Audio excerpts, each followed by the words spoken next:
بسم الله الرحمن الرحيم. الرحمن علم القرآن، خلق الإنسان علمه البيان. الشمس والقمر بحسبان، والنجم والشجر يسجدان.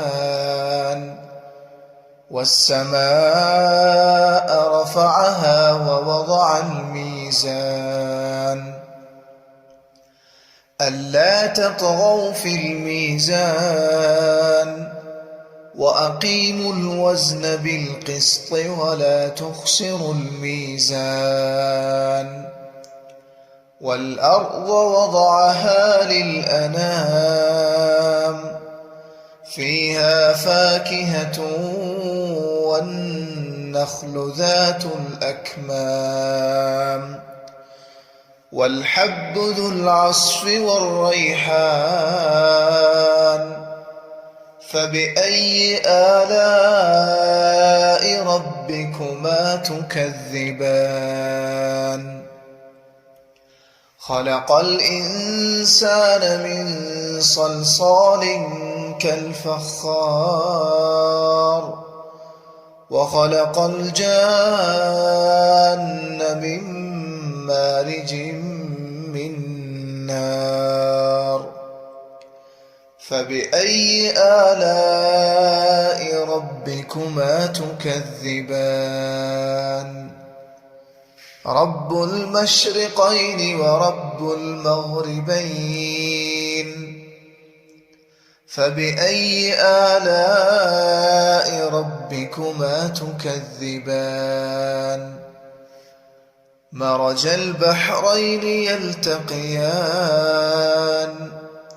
بينهما برزخ لا يبغيان.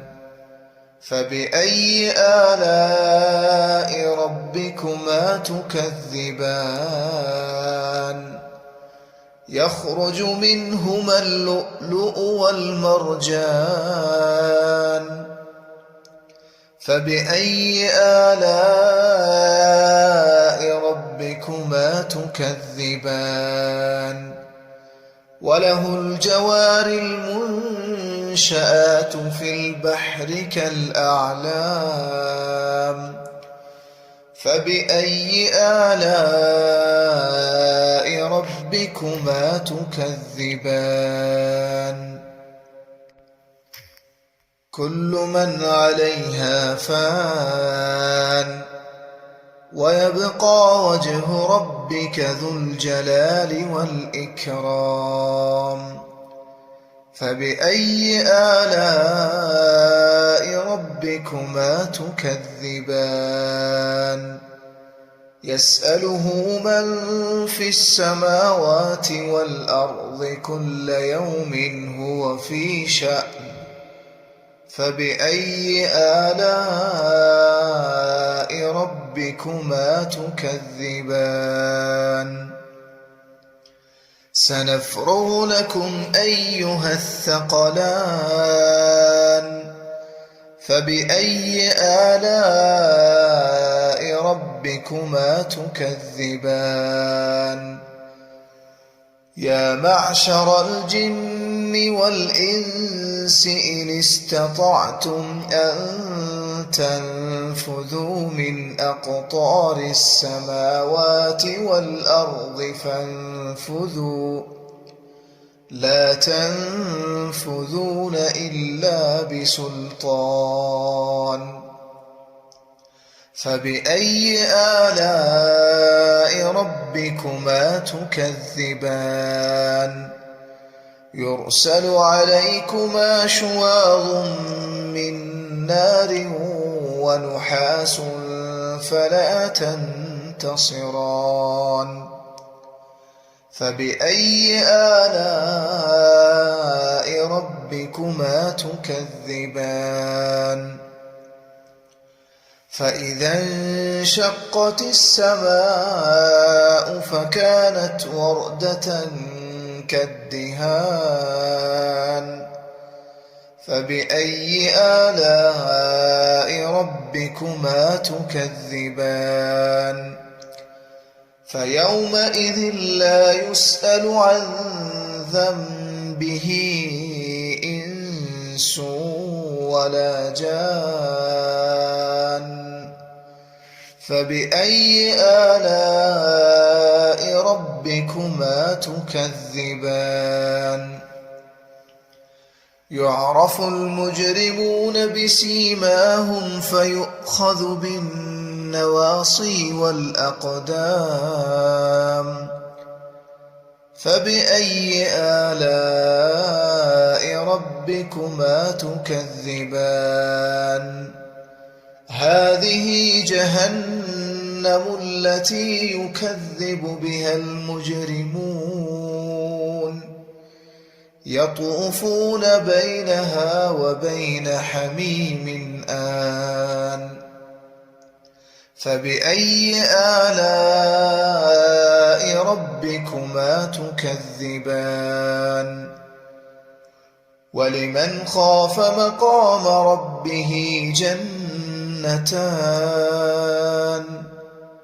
فبأي آلاء ربكما تكذبان ذواتا أفنان فبأي آلاء ربكما تكذبان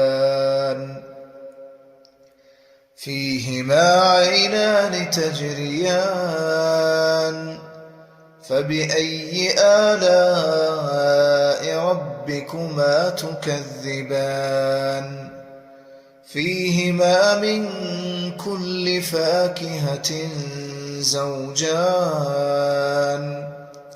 فبأي آلاء ربكما تكذبان متكئين على فرش بطائنها من استبرق وجنى الجنتين دان فبأي آلاء ربكما تكذبان فيهن قاصرات الطرف لم يطمثهن إنس قبلهم ولا جان فبأي آلاء ربكما تكذبان كأنهن الياقوت والمرجان فبأي آلاء ربكما تكذبان هل جزاء الإحسان إلا الإحسان فبأي آلاء ربكما تكذبان ومن دونهما جنتان فبأي آلاء ربكما تكذبان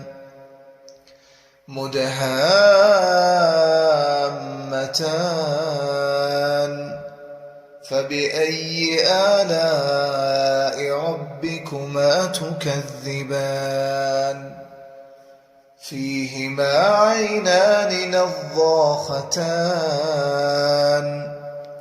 فبأي آلاء ربكما تكذبان فيهما فاكهة ونخل ورمان